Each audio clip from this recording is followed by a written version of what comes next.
Welcome viewer. Beyond the share, here's the breaking news.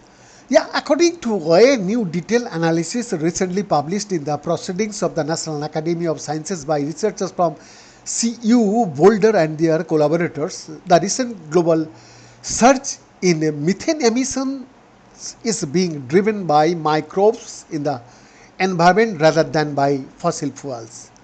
Understanding where the methane is coming from help us guide effective mitigation strategies, said Sylvia Michael, a senior research assistant at the Institute of Arctic and Alpine Research and a doctoral student in the Department of Atmospheric and Oceanic Sciences at CU Boulder. We need to know more about those emissions to understand what kind of climate future to expect.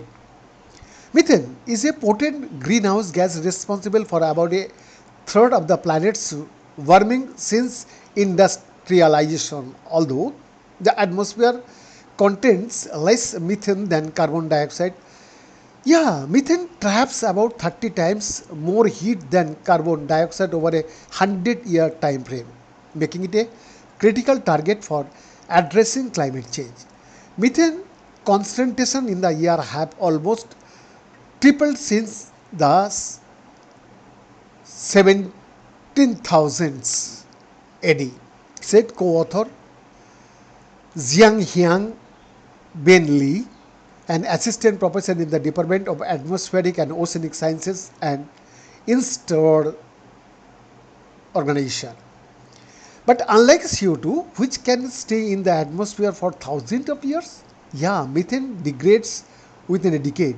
As a result, addressing methane emissions can have an immediate and powerful impact in slowing the rate of warming, making it a low-hanging fruit, Lee said.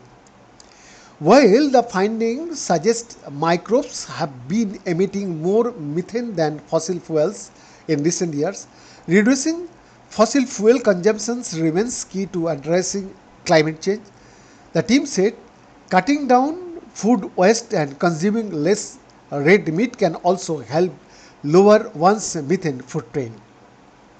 Previous research suggests fossil fuel production is responsible for about 30% of global methane emission.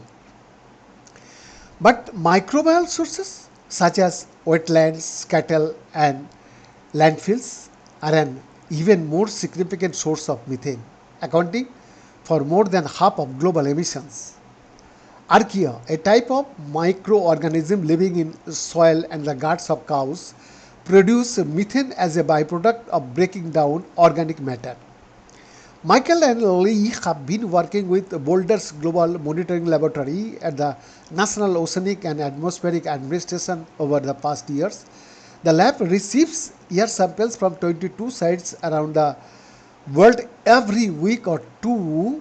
Researchers then isolate different components of the air such as carbon dioxide or methane for analysis. By examining the types of carbon atoms or isotopes that the methane sample contains, Michael Lee and the team can identify its source. For example, methane from fossil fuels has more carbon 13 isotopes than methane in the air, and methane from microbial sources contains even less carbon 13. The lab has been measuring isotopes of methane since 1998. Beyond this exclusive report.